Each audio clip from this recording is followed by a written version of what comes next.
Brought to you by TechnoSpark 20 series smartphones. I'm superhuman. किस तरह से देखते हैं क्या क्या? देखिए, जब आप कोई और रास्ता छोड़ेंगे ही नहीं पॉलिटिकल फंडिंग का, तो सब पार्टियों को मजबूर होना पड़ेगा उसके अंदर।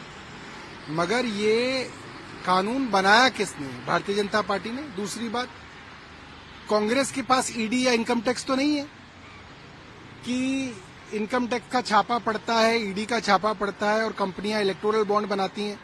जाहिर सी बात है कि इलेक्टोरल बॉन्ड कांग्रेस को देके या तृणमूल कांग्रेस को देके या किसी और पार्टी को देके एजेंसीज को आप प्रभावित नहीं कर सकते। दूसरी बात, ये अरुण जेटली जी इसको संसद में लाए थे, इसका संसद में विरोध हुआ, आरबीआई तक ने इसका विरोध किया।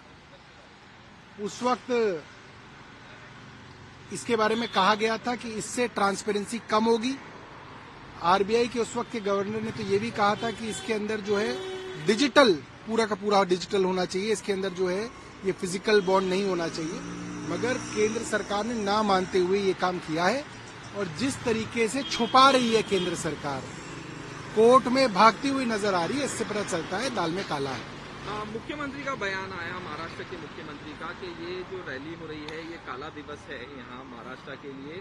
जिस तरह से राहुल गांधी जो वीर सावरकर के बारे में बयान दिया था और बाला साहब ठाकरे का स्थल है, वहाँ पे शिवाजी पार्क में इस तरह की रैली हो रही है और जनता इनको चुनाव में सबक सिखाएगी। देखिए, मैं अभी थोड़ी देर पहले ही मुंबई आया, जितने लोगों से मैंने बात की, यहाँ पे उद्धव ठाकरे जी के लिए बहुत लोगों के मन में सिंपैथी है और शिंदे साहब को वो एक ऐसे आदमी की तरह देखते हैं जिसने पीठ में छुरा घोंप के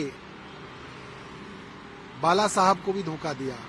मुझे लगता है कि इस बार चुनाव के अंदर शिंदे साहब के लिए बहुत बुरा समय आएगा।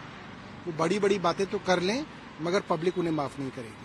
अरविंद केजरीवाल को ईडी ने फ्रेश नोटिस दिया है और एक जल कोर्ट वाले मामले में भी नोटिस दिया है। देखिए, केंद्र सरकार परेशान है कि मुख्यमंत्री ईडी द्वारा गिरफ्तार नहीं कर पाए। कोर्ट गए, कोर्ट में भी जमानत मिल गई, तो अब इस तरीके के कई मामले मुख्यमंत्री जी के ऊपर थोपने की कोशिश चल रही है। किसी तरीके से चुनाव से पहले अरविंद केजरीवाल को गिरफ्तार करना चाहते हैं।